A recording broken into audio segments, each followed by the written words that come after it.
Om Sahana Vavatu Sahano Bhunaktu Sahaviryam Karavavahai Tejasvinavaditamastu ma vidvishavahai. Om Shanti Shanti Shanti. Narayanam Padmabhuvam Vasishtam Shaktim cha Tatputra Parasharam cha Vyasam Shukam Gaudapadam Mahantam Govinda Yogindra Mathasya Shishyam Shri Shankaracharya Mathasya Padmapadam cha Hastamalakam cha Shishyam Tam Trotakam Vartikakaramanyad Asmadgurun Santatamanatosmi Shruti Smriti Purananam Alayam Karunalayam Namami Bhagavat Pada Shankaram Loka Shankaram Shankaram Shankaracharyam Keshavam Badarayanam Sutrabhashya Krutau Vande Bhagavantau Punah Punah Ishvaro Gururatmeti Murti Bheda Vibhagine Vyomavat Vyapta Dehaya Dakshinamurtaye Namaha. Hari Om. Hari Om to all. We are in our study of Mandukya Upanishad, and in our Mandukya Upanishad we left off at Karika number 14, that in this Karika number 14 of Advaita Prakarana, where Gaudapadacharya ji is establishing the absolute non-dual self, that this absolute non-dual has never ever become duality. That is what he is establishing, that Jiva has never ever taken birth. Not only has Jiva never taken birth, the world has not originated. And in trying to establish that the world has never ever originated, and the Jiva being part of the world, the Jiva has also never been originated. So over here, the existence of the world is negated. The origination of the world is negated. But if the existence of the world is negated and the origination of the world is negated, then what am I doing over here behind the computer screen and you on the other side of the screen watching this pravachan?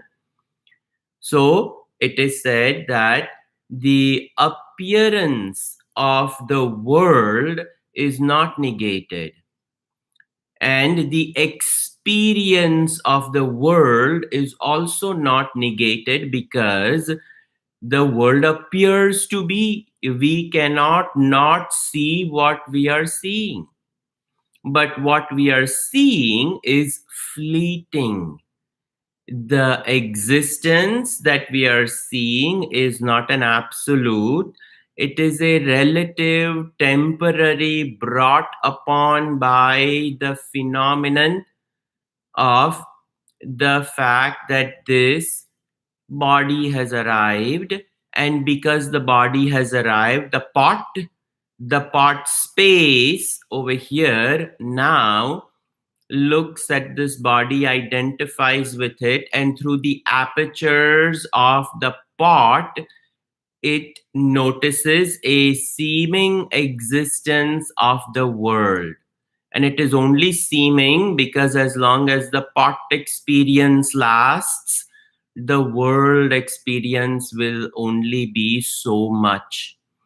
Upon the disappearance of the pot, the body, the world shall also vanish. There will be no more world experience.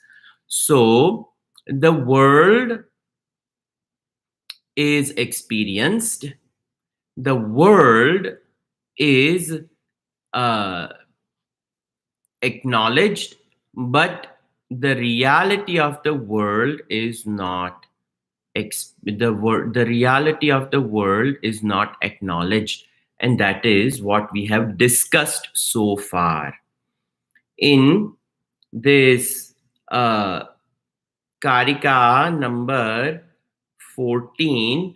Jivatmanoho pruthakvam yat prag utpattehe prakirtitam bhavishyad Vrityagaunam tanmukhyatvam hina yujyate.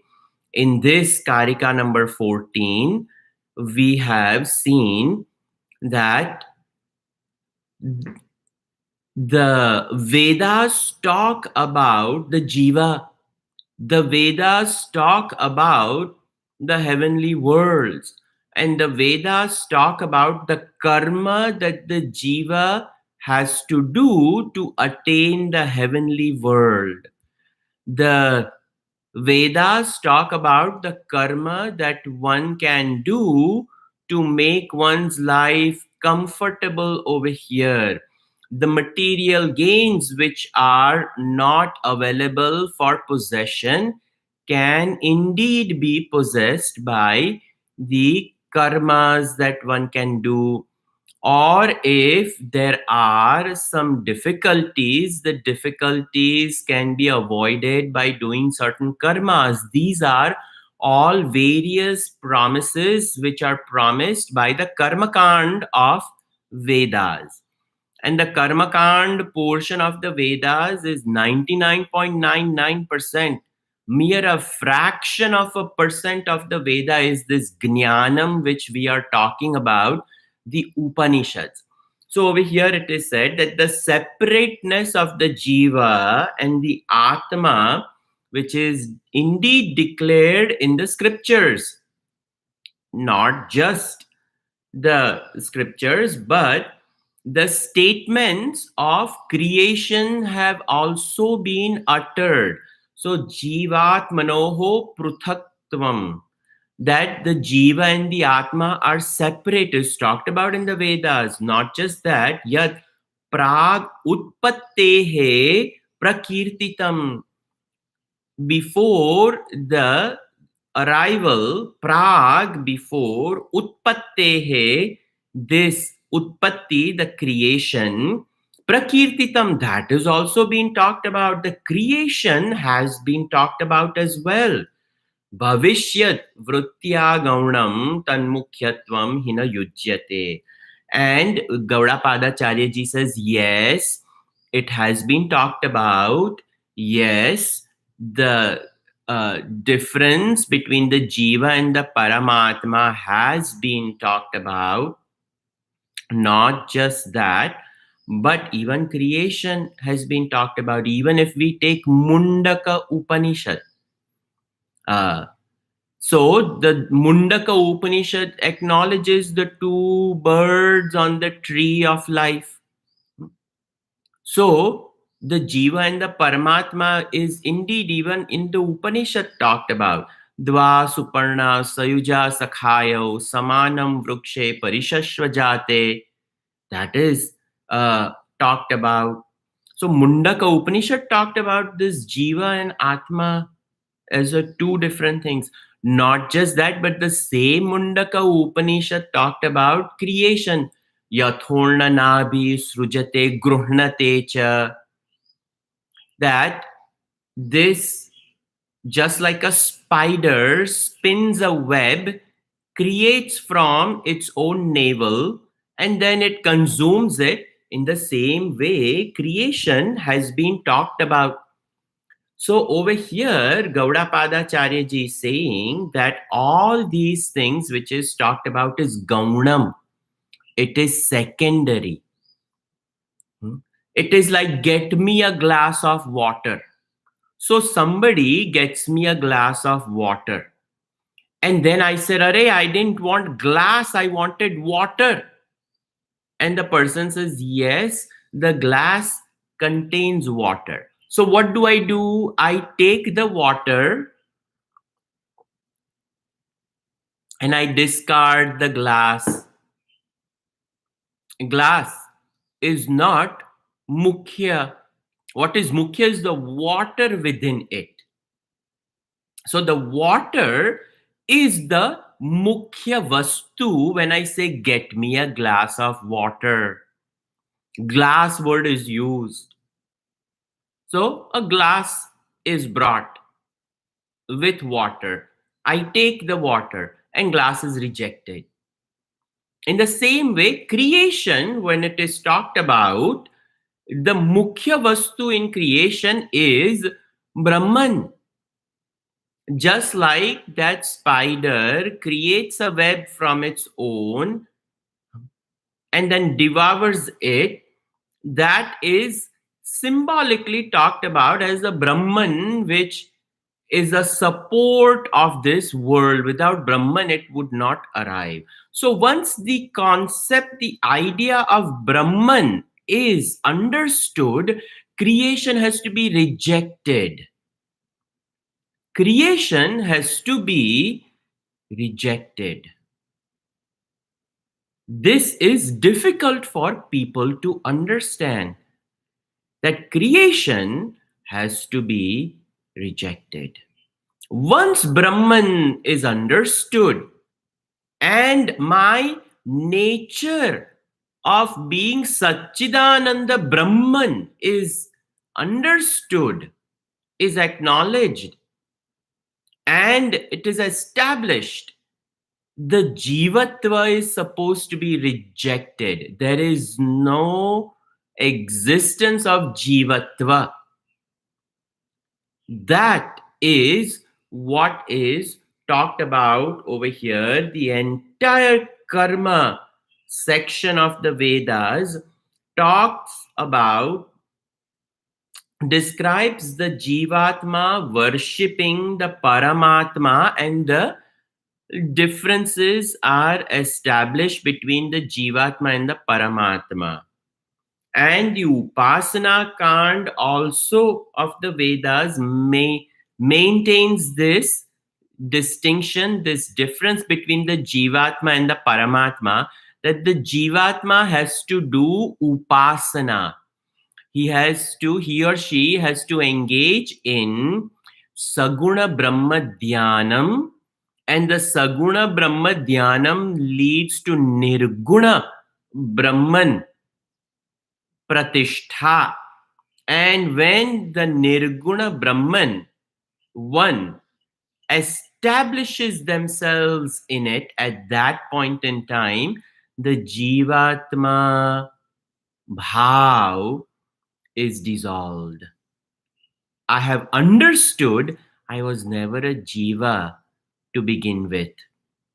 The ignorance kept me in the realm of jivatva.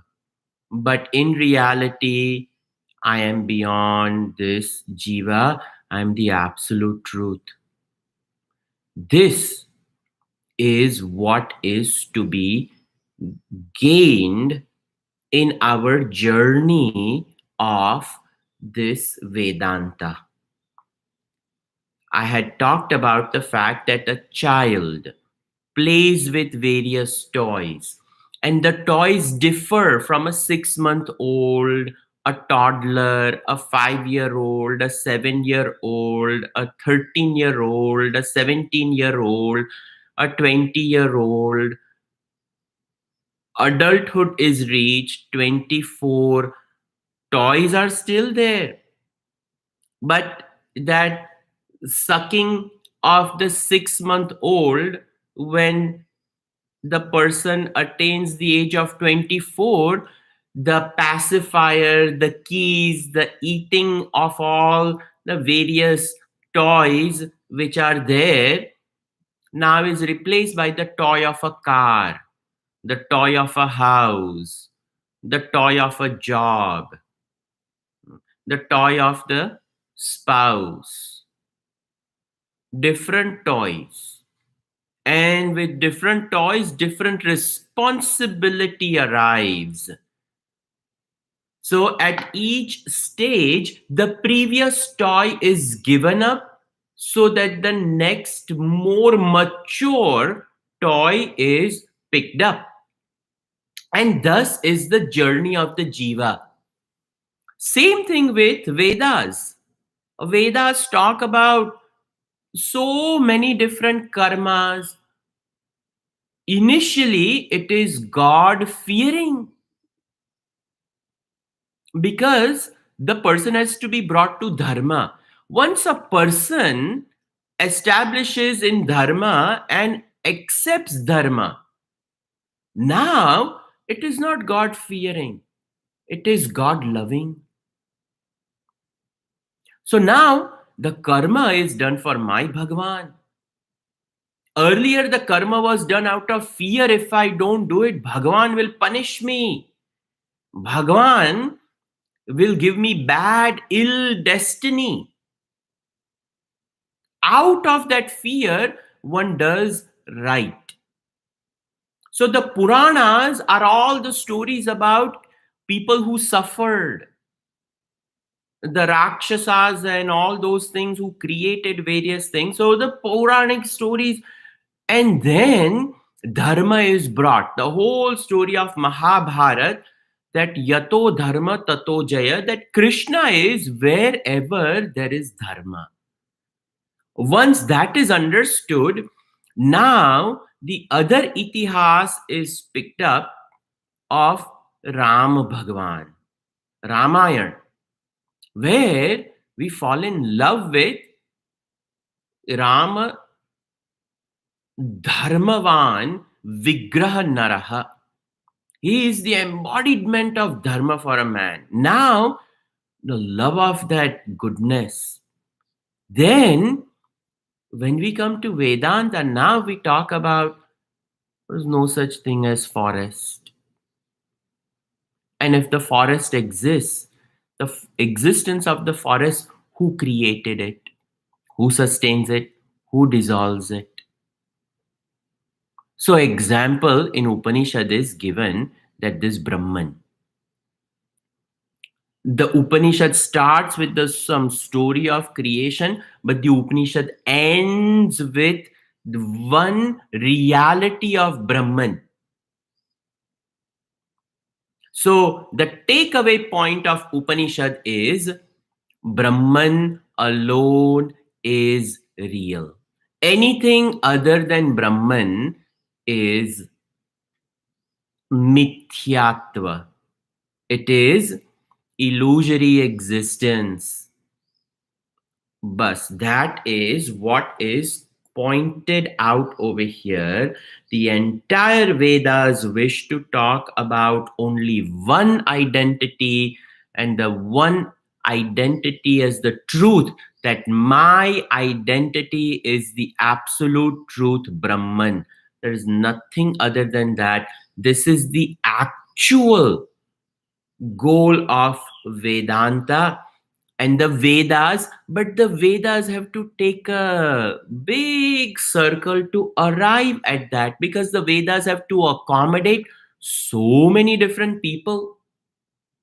So Dvaitam is required as a provisional teaching.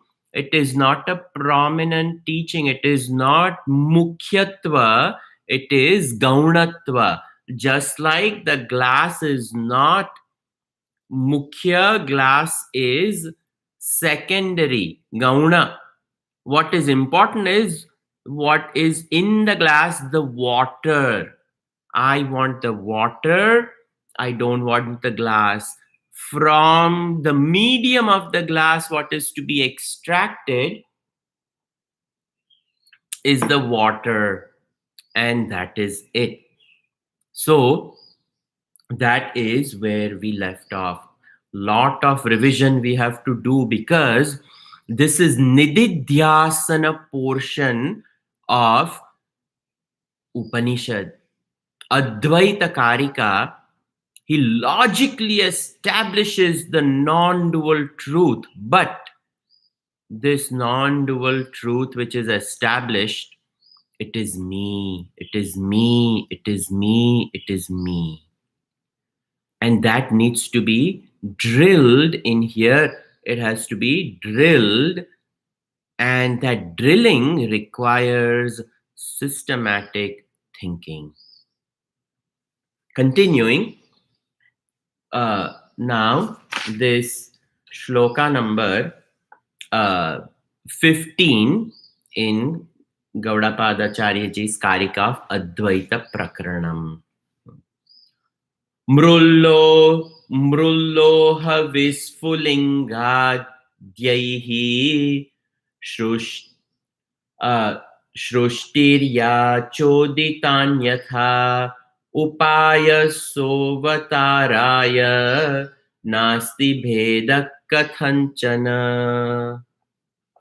So this, from this Karika number 16 up to Karika number 26, it is negation of this Jagat, Shrushti, complete negation of Shrushti. We just finished the negation of Jivatma, that there is no such thing as Jivatma, there is no such thing as a born Jivatma. In fact, there is only Paramatma. This is established. Now, these upcoming 10 Karikas or so, we are negating the world. Very important, very difficult to grasp. But we have to understand this. Difficult to grasp because, like I said, we see the world. We experience this world. And this experience cannot be negated. So, how do we negate this experience? In knowledge.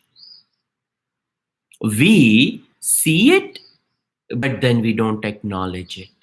Just like a mirage water, vast accumulation of water is seen as though a giant lake on the surface of the sands of the desert, but not even a drop of water exists. And that is to be known. We cannot get rid of the appearance of the water, but we can reject the presence of water. The existence of water is to be rejected in knowledge. Same thing in Vedanta. The world appears, but the existence of the world has to be rejected.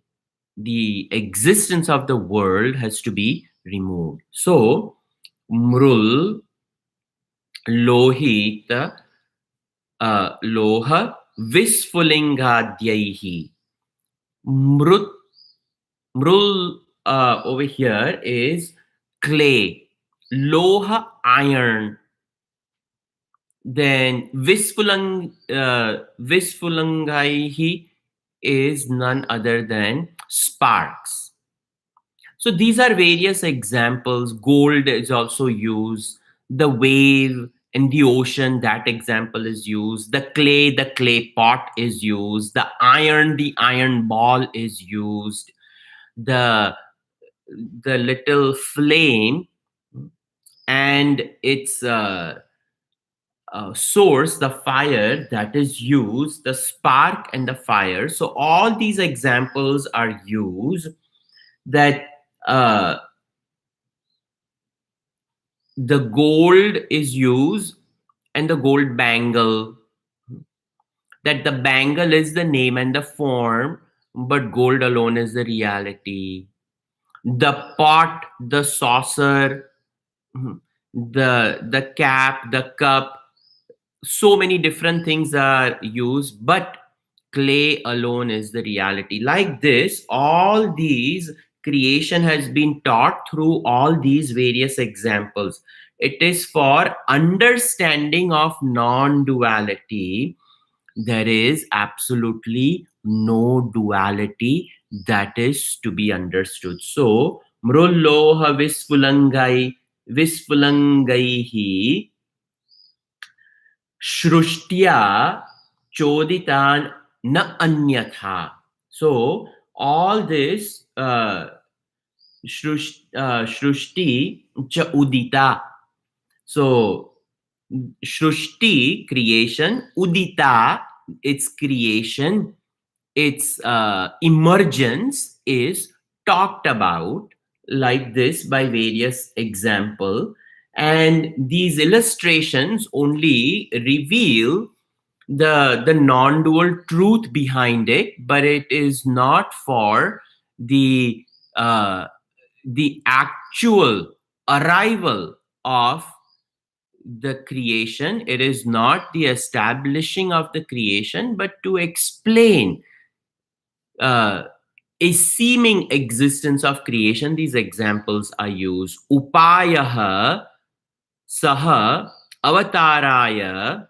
So all these are upaya, they are only methods or means, and avataraya for the explanation of the arrival of the shrushti, the appearance of the shrushti. All this is the purpose of explaining is what it is. Na asti bhedah kathanchana. There is actually absolutely no different, there is no absolutely no duality. So there is only a seeming manifestation of the reality, but there is no absolute existence of this reality. That is what we have to understand from all these examples given in the Upanishads. So he's using the Upanishads to make a point that various Upanishads, I indicated Mundaka Upanishad. Same thing, Taittiriya Upanishad uses the Panchakosha. The five elements are created. From the five elements, the elemental body is created, and within the body is the Atma. Actually, it is the Atma which is the Mukhya Vastu, which is to be talked about. So, all these, the fourth topic over here, the Jagat Shrushti, from the standpoint of Shruti Praman, is talked about and concludes that the world has not originated from Brahman. The problem is, if the world originates from Brahman, then the Brahman modifies itself to become the world. And if the Brahman modifies, then Brahman loses its status of being absolute. It cannot remain omniscient, omnipotent, omnipresence. And that is the problem with creation, that when creation emerges, when we say it has come out, what has it come out of? So the Upanishads have to say, to satisfy the intellectual inquisitiveness of this intellect, which says, where did the world come from? because we know from our experience that something cannot be born out of nothing. If something is born out of nothing, the laws of causation will not work. Every effect that we see has to have a cause. So the intellect is very logical.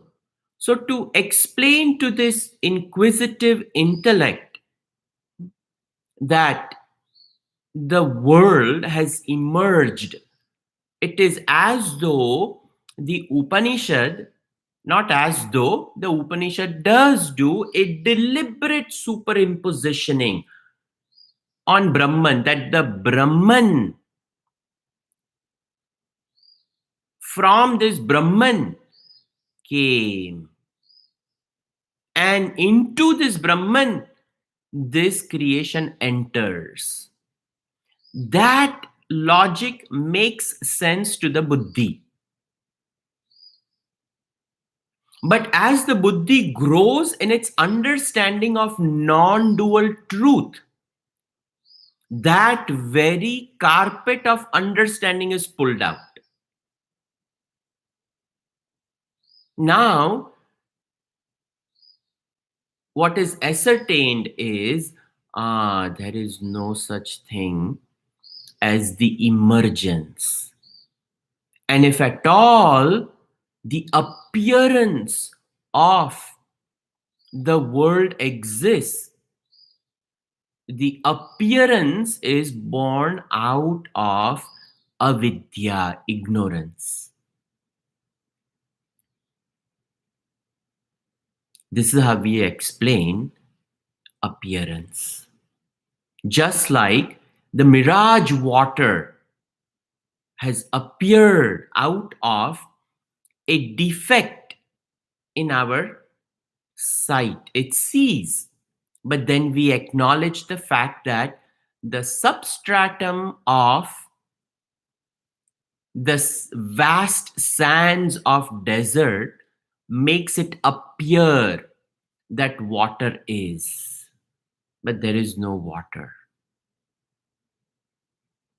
In the same way, this Shrushti is experienced out of my inability to see the substratum of the Shrushti as truth. The stage upon which the dancer dances, the Arangetram time is set, the Arangetram lasts, and the Arangetram ends. So the start, the existence, and the end of the Arangetram is on the stage. And the stage was, the stage is, and the stage will be. Excuse me.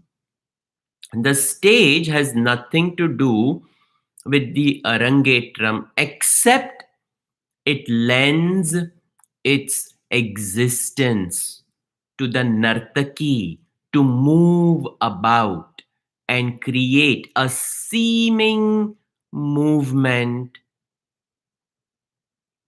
for as long as she moves. If the stage is not, where will she move?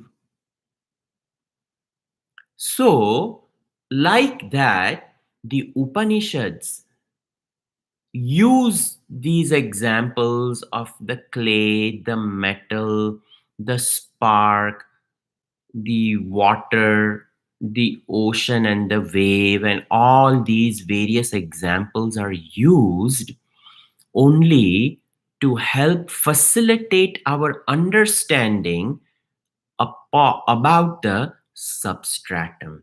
And that is talked about over here. The Mundaka, the Taittiriya Upanishads, they talk elaborately about this Shrushti. Chandogya Upanishad talks about it. But like I said, Upanishads do talk about creation, but they do not mean to talk about creation, they mean to talk about Brahman. But the platter of creation is what is used to deliver Brahman. And once Brahman is delivered, the platter is removed. Just like when the water is delivered, the glass is removed. That is what is talked about.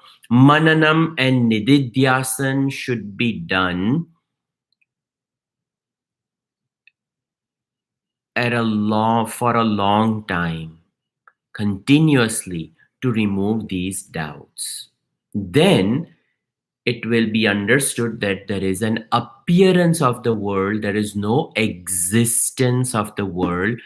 In fact, the existence is only of Brahman. Okay, continuing the next Karika, we see Karika number 16. आश्रमास्त्रिविधा मध्यमोत्कृष्टदृष्टयः उपासनोपदिष्टेयं तदर्थम anukampaya. Now the 16th Karika comes over here and says that all this is talked about because ashrama ashramas trividha hina, there are three ashramas. Ashramaha trividhaha. Trividhaha, there are three. And what are they? Hina, madhyama, utkrushta, drushtaya. There are three different types of people in these three ashramas. The hina, lower type of people, madhyama, the mediocre type of people, and utkrushta, the exalted type of people dwell in these three ashramas. Upasanopadishteyam tadartham anukampaya. And as per the ashramas, various upasanas are given out of compassion. Out of compassion, spiritual practices are given by Vedas. This is to be understood.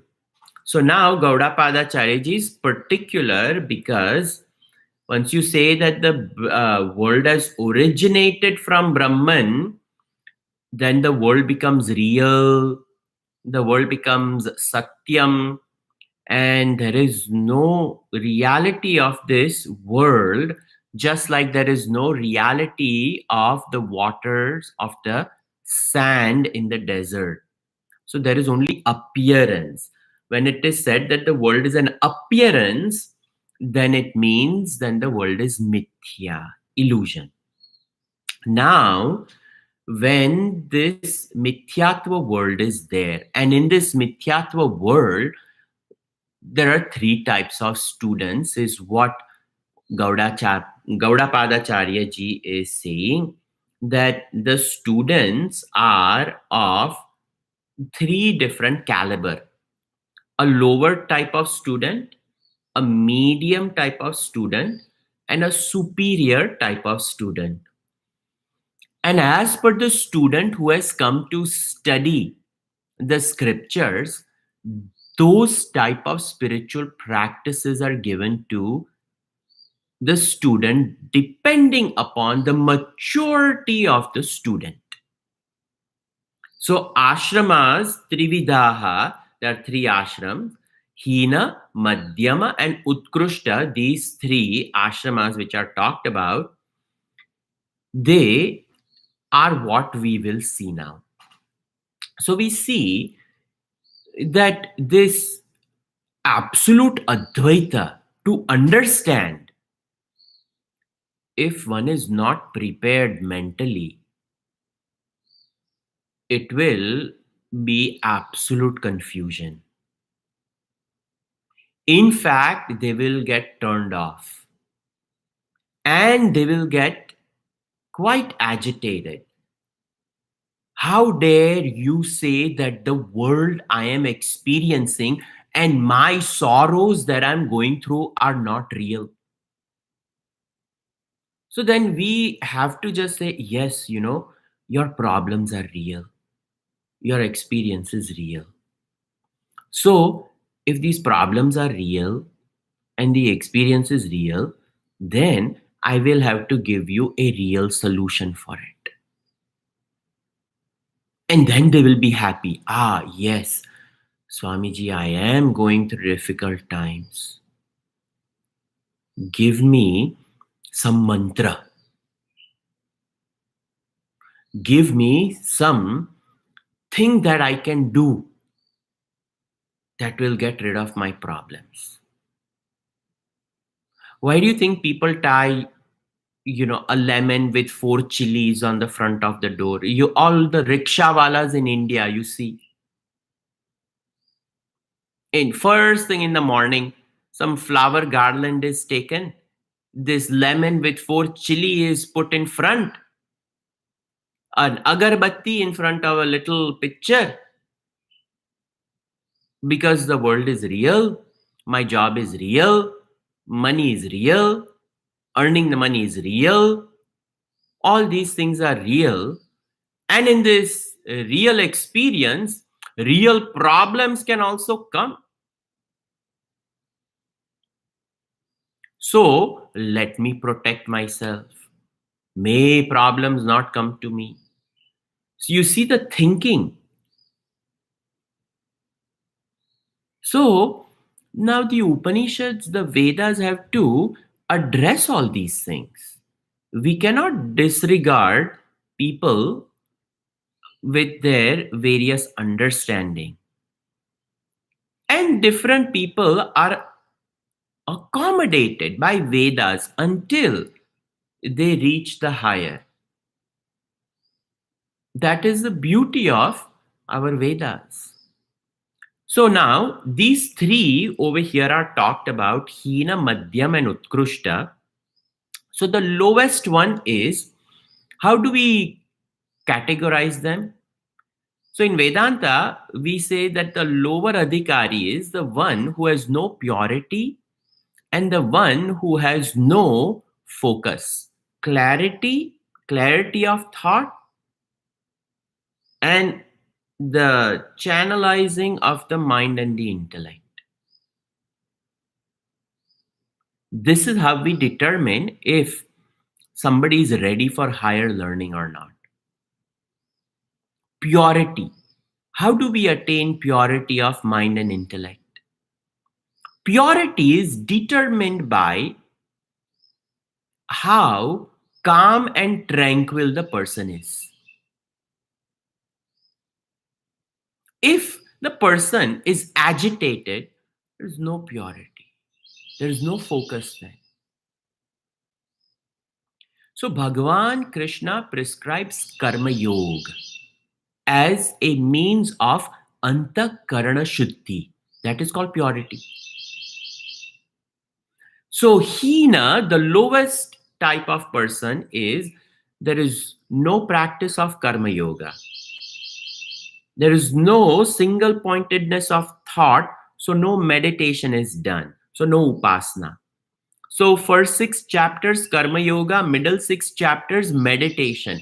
Meditation on Bhagavan as a Saguna Sakar, Vishwarupa Darshan is given. First, the meditation on Vibhuti of Bhagavan. Then the meditation on the Vishwarupa of Bhagavan. So the second 6 chapters is Upasana. So these two things determine the quality of student.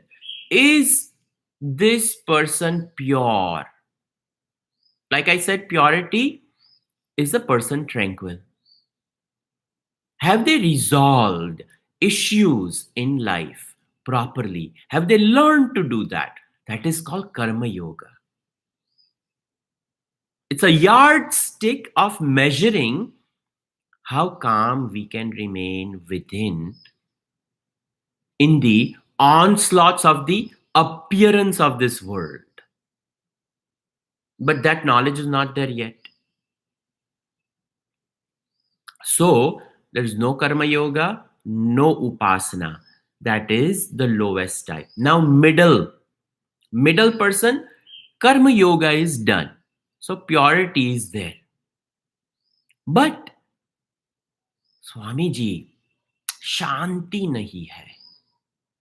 Why? Focus is not there. Focus is not there. Upasana is not there. If meditation on Bhagavan is done, there's a joy within.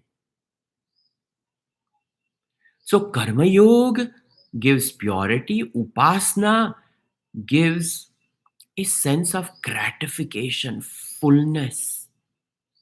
That Upasana integrates the body, the mind, and the intellect. And the superior person is there is a purity, antakarana, shuddhi, purity of the inner instrument, and the intellect has focus, sharp, mind quiet, surrender to the intellect. And that is where the mind has shanti. All these put together is what is called as ashramastitaha trividaha hina madhya and utkrishta drushtya. With these three, upasana over here, upadishteyam. Upasana is given to these three. Various spiritual practices are given. Like Bhagavan talked about the highest truth in second chapter, but Arjuna could not understand it. So Bhagavan had to start from Karma Yoga. See, that's why Gita Ji is so beautiful, because all these topics are covered in just one textbook. So over here, this inferior student, mediocre student, and superior student are talked about.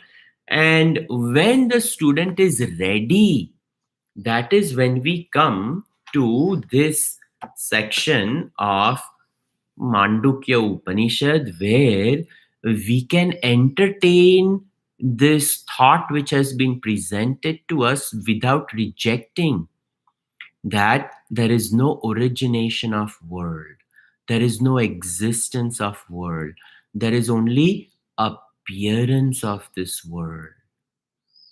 There is experience, but the experience is short lived for as long as the appearance is there. And the appearance is there out of ignorance. Very simple. But to come to here, come to this understanding, a lot of spiritual practices are required. Sometimes lives of karma yoga, just to quieten this mind. Just to quieten this mind.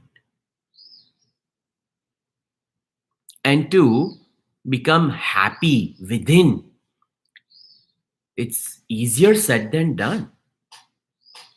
So that is why over here, this karika is very beautifully, it explains the importance of the spiritual practices which are done in Upanishad. These spiritual practices are not primary.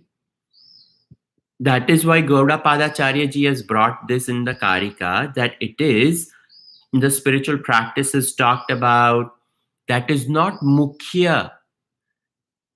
Karma yoga, which Bhagavan Krishna talks about, is not the spiritual practice. We have to practice it and go higher and higher and higher. We cannot get stuck at chapter 3 of Bhagavad Gita. 18 chapters are there. We cannot get stuck at Dhyan Yoga. There is higher and higher.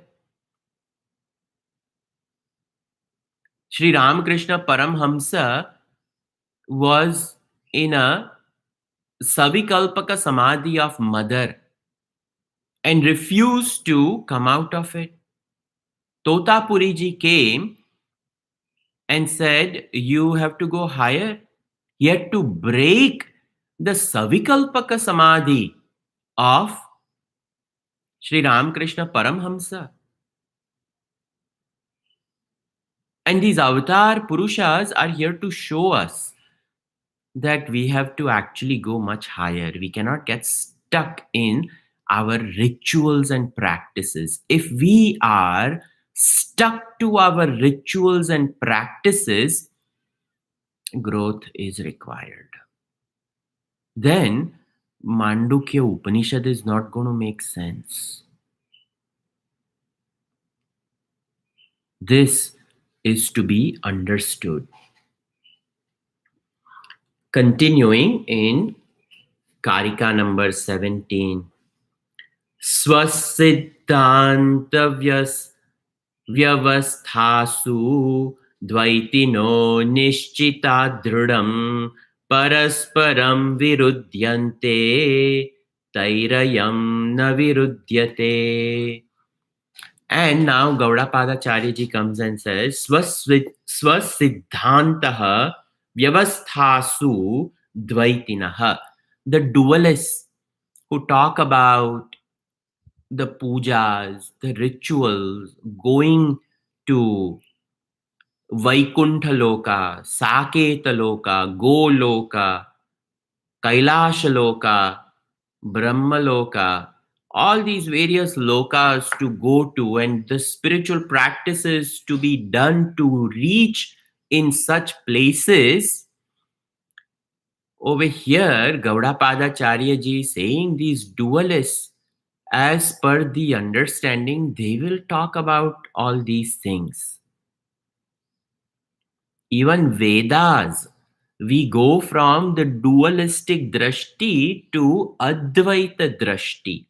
And in between everything is gathered. Vishishta Advaita, Shuddha Advaita, Dvaita, and we arrive at Advaita. We cannot forcefully make somebody see Advaita. Not possible. Because the buddhi is at that level and it will remain at that level until a mature thought arrives. And when the mature thought arrives, out of understanding, we give up our lower thinking. So, swasiddhantaha, vyavasthasu dvaitinaha, nishchitaha dhrudam parasparam virudyante. And they establish their own understanding, and parasparam, amongst themselves, they will fight it all off that no, my thing is better, this thing is better, Dvaitam. And even, some people, Vaishnavites and Shaivites and Shaktas and Ganapatyas, and it goes on. How much can we fight? To say that my Vishnu is better than your Shiva, or my Shiva is better than your Vishnu, what have we understood? So, this is for us to actually understand. It's not for us to criticize somebody else. This Karika is placed over here for us to remove our own misunderstandings of what Vedas are talking about. If we end up criticizing anyone, that only means we have ways to go. Because over here, taihiyaram na virudyate. But for an Advaitin, none of this is conflict. Because, see, for an Advaitin, this is an appearance. Now, when a mirage is seen, the child, the father and 4 5 children are there in the desert, and one child says, "Oh, dad, I see a river." The other one says, "No, it's not a river, it's a lake." And the third one says, "Arey, it is not a river, it's not a lake, it is an ocean." And the children in the back seat, they're looking at it, and they're all three kids are fighting and having hangama about what they are seeing. And that poor father who's driving, what will he say? It is neither river, nor a lake, nor an ocean. But to fight with these kids and tell them that it is not that, a father is just going to look at them and laugh. Parasparam virudyante. Amongst themselves, they will fight. My Shiva is better. No, my Vishnu is better. No, my Devi is better. No, my Ganapati is better. Arey, what about all of them? Without my Senapati, nothing can happen. This is all. So the Advaitin over here takes no offense to any of these things. So for an Advaitin, all this is lower. This is what is said. We will continue with Karika number 18. Advaitam paramartho hi dvaitam tadbheda uchyate tesham ubhayata dvaitam tenayam ni virudyate. This is very important Karika. This Karika is for meditating. This Karika is for Nididhyasan. Very important. A lot of corollaries have come out of this Karika. Very important. We have to think about the various things that have come about from the understanding that Advaitam eva jayate, that non-dual truth alone is victorious. In what ways? What are the repercussions of the understanding that absolute truth alone is? This is a very powerful, important Karika, and we will see this on Thursday. Sarve bhavantu sukhinah, sarve santu niramayaha, sarve bhadrani pashyantu ma kaschit dukkha bhag bhavet. Om Shanti Shanti Shanti Harihi Om Shri Gurubhyo Namaha Harihi Om.